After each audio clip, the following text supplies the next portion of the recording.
안녕하세요. 최한택입니다. 이 강좌는 스위프트 프로그래밍 언어를 통해 아이폰 앱을 만드는 방법을 배웁니다. 프로그래밍에 관심이 있고 아이폰 앱을 만들어 보고 싶은 분들이 대상이고요. 앱 개발에 앞서 프로그래밍 기초 개념과 운영체제, 컴퓨터 구조에 대해서도 간단하게 배웁니다. 그리고 기본적인 스위프트 문법을 익히고 앱을 만들면서 앱 개발에 대한 감각을 기를 수 있도록 구성하였습니다. 강의 준비물은 macOS가 설치되어 있는 컴퓨터만 있으면 되고요. 아이폰도 있으면 좋긴 한데 없어도 시뮬레이터로 테스트가 가능하기 때문에 큰 문제는 없습니다. 근데 맥이 엄청 비싸서 부담이 되시죠? 그래서 학생 할인을 받으시거나 혹은 리퍼비시, 리퍼 제품이라고 해서 성능에 이상이 없는 부품들로 재조립한 제품이 있는데요. 물량이 많지는 않습니다. 아니면 저처럼 그냥 중고 제품을 직거래로 사는 방법도 있고요. 하지만 중고 살 돈도 없다. 근데 iOS 앱 개발은 해보고 싶다. 그러면 모든 분들에게 해당되는 내용이 아니고 합법도 아니어서 추천드리는 방법은 아닌데요. 해킨토시 혹은 커스텀 맥이라고 해서 일반 컴퓨터에 macOS를 설치해서 사용하는 방법이 있는데요. 이건 마치 윈도우를 어둠의 경로에서 다운받아 설치하는 것과 같이 합법은 아닙니다. 강의를 하다 보면 가끔 해킨토시로 공부하는 학생들이 있는데요. 쓸만한지 물어보면 공부하는 데는 문제없다고 하네요. 하지만 macOS는 하드웨어와 공합이 잘 맞아야 설치되기 때문에 윈도우와는 다르게 모든 컴퓨터에 설치되지는 않습니다. 2000년대 후반 해킨토시가 퍼지기 시작했을 때 스티브 잡스는 이렇게 말했죠. 어차피 해킨토시 사용자들도 결국엔 리얼맥을 찾게 될 것이다 라고. 저도 같은 생각인데요.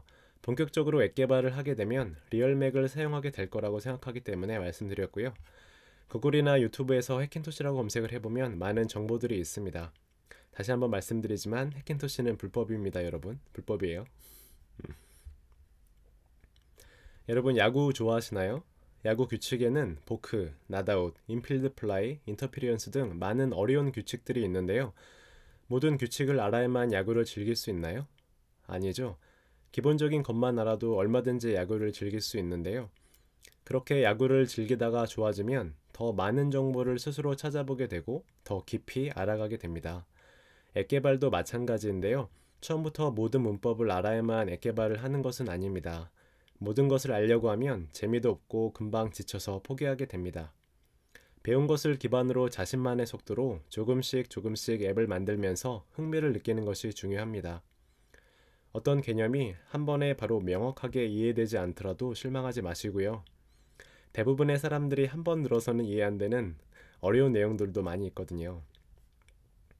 저도 처음에 이해가 안 돼서 엄청 짜증나고 찝찝했던 경험들이 많거든요. 처음에는 명확하지 않았던 개념들이 반복해서 듣고 구현을 하면서 익숙해지면 어느 순간 이거 별거 아닌데? 이렇게 되는 경우도 많습니다. 그래서 외국어 공부처럼 익숙해질 때까지 반복해서 하는 것이 중요합니다. 여기 바나나가 있는데요. 만약 바나나를 모르는 사람에게 이해시키려면 어떻게 하면 좋을까요? 사전에 있는 것처럼 생물학적 특성, 영양학적 관점 등으로 설명을 할 수도 있겠지만 머리에는 잘 안 들어오겠죠.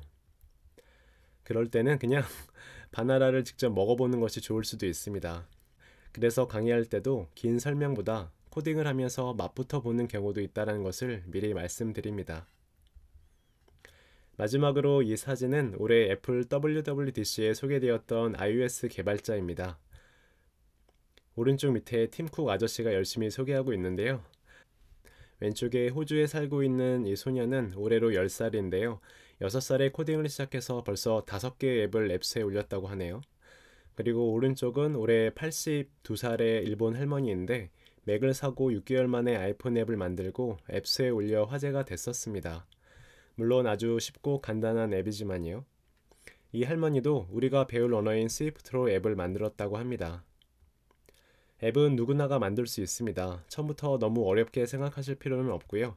애기들이 언어를 처음 배울 때 그냥 따라하면서 배우듯이 프로그래밍 언어도 일단 따라서 해보는 것이 중요합니다. 절대 눈으로만 보고서는 배울 수 없고요.